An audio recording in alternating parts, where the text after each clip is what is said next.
dosen dan teman-teman. Di sini kami akan menjelaskan tentang rancangan ide usaha ekonomi kreatif kami.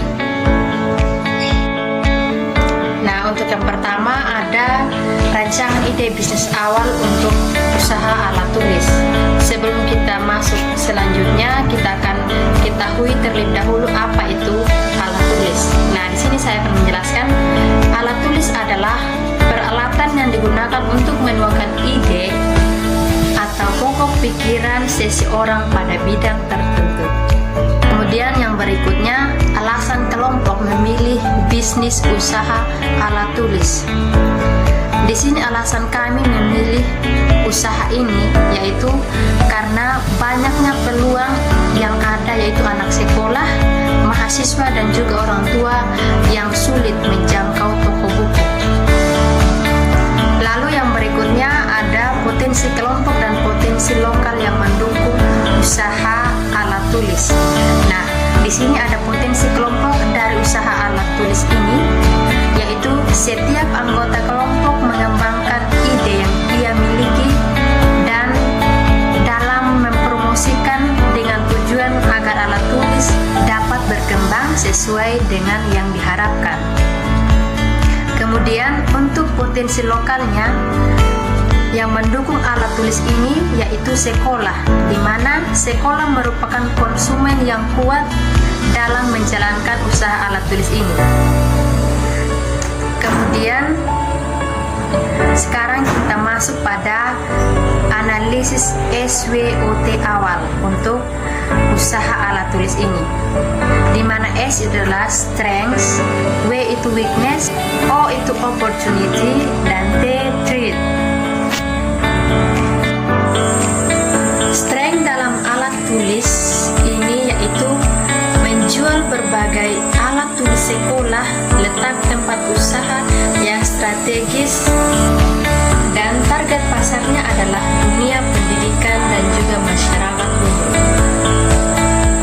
Kemudian weakness dalam usaha ini yaitu perlengkapan alat tulis yang kurang memadai karena modal usaha masih kecil dan belum mempunyai banyak pelanggan. Kemudian untuk opportunity dalam usaha ini adalah anak sekolah dan orang tua yang masih sulit menjangkau toko buku dan pemakaian alat tulis yang tidak ada batas waktunya semakin tinggi pertumbuhan masyarakat, maka semakin tinggi kebutuhan untuk pemakaian alat tulis. Kemudian yang terakhir, threat dalam usaha ini adalah tanggapan negatif konsumen terhadap kualitas dan harga barang yang dipasarkan. Nah, sekarang untuk poin yang kedua kita akan membahas mengenai aspek bisnis, manajemen, dan kewirausahaan. Yang pertama kita akan berbicara mengenai profil usaha alat tulis. Usaha alat tulis ini adalah usaha yang bergerak di bidang pendidikan, di mana usaha alat tulis ini target utamanya adalah murid, mahasiswa, dan juga masyarakat umum. Nah, teman-teman, ketika kita menjalankan suatu usaha, tentunya ada visi dan misi untuk usaha tersebut. Di sini adapun visi dan misi dari usaha alat tulis. Yang pertama untuk visi yaitu menjadi usaha penyedia alat-alat tulis yang bermutu, menjadi usaha yang bersifat profesional dalam memberikan layanan kepada konsumen.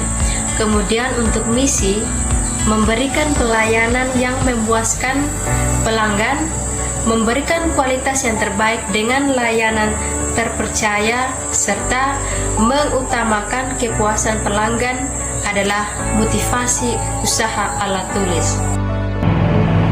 Organisasi bisnis yang pertama itu bentuk kepemilikan usaha. Bentuk kepemilikan dari usaha alat tulis ini adalah bentuk kepemilikan persekutuan. Karena karyawan dalam usaha alat tulis ini adalah lebih dari seorang. Alasan pemilihan bentuk kepemilikan usaha ini karena modal usahanya dapat ditanggung bersama-sama dan proses promosinya pun dapat memusatkan menggunakan strategi yang dimiliki dari setiap karyawan dalam usaha alat tulis ini. Kedua itu etika bisnis dan tanggung jawab. Etika bisnis dalam usaha alat tulis adalah melayani konsumen dengan baik dan menggunakan bahasa yang sopan ketika menitipkan produk ke toko lain untuk dijual. Dan tanggung jawab sosial dalam usaha alat tulis ini adalah menjelaskan produk sesuai dengan kualitasnya sehingga konsumen tidak kecewa dengan produk yang kita tawarkan. Yang ketiga itu bisnis dan lingkungannya. Penempatan usaha alat tulis ini melihat peluang usahanya sehingga usaha alat tulis ini dapat bertahan. Manajemen dan organisasi. Pengembangan usaha alat tulis ini dimulai dari proses perencanaan, yakni menentukan tujuan serta target dari usaha alat tulis ini, menentukan strategi pemasaran, menentukan modal usaha, dan menentukan standar keberhasilan dari usaha alat tulis tersebut. Pengorganisasian dalam usaha alat tulis ini yaitu pada proses promosi, di mana usaha alat tulis ini membagi karyawan yang melakukan proses promosi di berbagai sasaran usaha atau peluang usaha. Pengarahan dalam usaha alat tulis ini yaitu tentang bagaimana cara melakukan promosi yang baik agar konsumen mengerti dengan apa yang kita tawarkan. Pengawasan dalam usaha alat tulis ini dilakukan saat penentuan harga yang disesuaikan dengan pesaing lainnya. Manajemen kantor dan sistem informasi dan teknologi. Dalam usaha alat tulis ini, pengarahan aktivitas dalam pencapaian tujuan dilakukan secara bersama-sama dengan anggota dalam usaha alat tulis tersebut. Usaha alat tulis ini juga melakukan promosi melalui teknologi seperti Facebook, YouTube, dan Instagram, sehingga informasi tentang usaha alat tulis ini dapat dilihat oleh semua orang. Pemasaran dan perilaku konsumen. Pemasaran dalam usaha alat tulis ini dilakukan semenarik mungkin agar dapat meningkatkan perilaku konsumen sehingga produk yang ditawarkan. Manajemen dan sumber daya manusia. Manajemen sumber daya manusia dalam usaha alat tulis ini yaitu menentukan target pasar. Target pasar dalam usaha alat tulis ini adalah anak TK, SD, SMP, SMA, mahasiswa maupun masyarakat. Strategi usaha dalam usaha alat tulis ini yaitu melakukan promosi secara langsung pada konsumen dan melalui media sosial. Dan modal usaha. Modal usaha dalam usaha alat tulis ini ditanggung secara bersama-sama oleh karyawan dalam usaha alat tulis. Adapun kebutuhan dana usaha dan modal usaha. Berikut nama produk yang akan kami tawarkan dengan harga pada produsen pertama. Penentuan harga produsen kedua kami belum menentukan. Penentuannya disesuaikan dengan harga pada produsen pertama dan biaya ongkos kirim. Nama produk yang akan kami tawarkan kami membeli melalui aplikasi Lazada,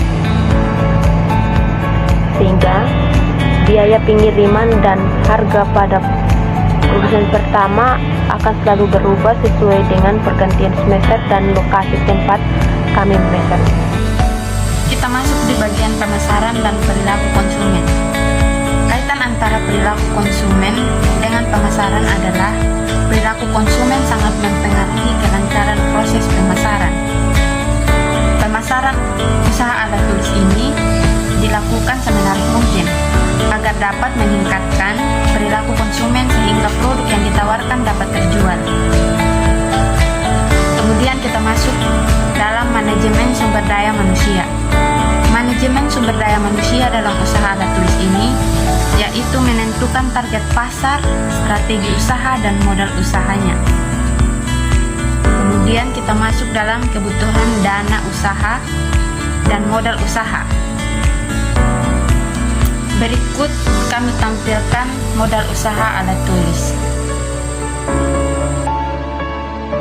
Penentuan harga produsen kedua dalam usaha alat tulis ini disesuaikan dari harga dan ongkos kirim dari produsen pertama. Jadi dalam usaha ini harga produsen kedua berkaitan dengan kenaikan dan ongkos kirim dari produsen pertama. Kita masuk dalam poin yang ketiga, yaitu aspek ekonomi. Yang pertama, ada penawaran dan permintaan alat tulis. Penawaran dalam usaha alat tulis ini yaitu menawarkan berbagai produk yang berkualitas kepada konsumen melalui media sosial maupun penawaran secara tatap muka. Kemudian ada permintaan. Permintaan dalam alat tulis ini meningkat sejalan dengan pertumbuhan penduduk dan pada saat pergantian semester. Kemudian yang kedua ada ekonomi pasar dan tenaga kerja. Sistem ekonomi dalam usaha alat tulis ini adalah usaha yang dijalankan bebas dari biaya perpajakan dan tenaga kerjanya adalah anggota yang membangun usaha tersebut. Dan yang ketiga ada sistem ekonomi Indonesia. Sistem ekonomi yang diterapkan di Indonesia adalah sistem ekonomi Pancasila yang mengandung demokrasi ekonomi. Ini berarti bahwa segala kegiatan dalam hal ekonomi dilakukan oleh dan untuk kepentingan rakyat di bawah pengawasan dari pemerintah. Usaha alat tulis merupakan usaha yang melakukan segala kegiatan secara demokrasi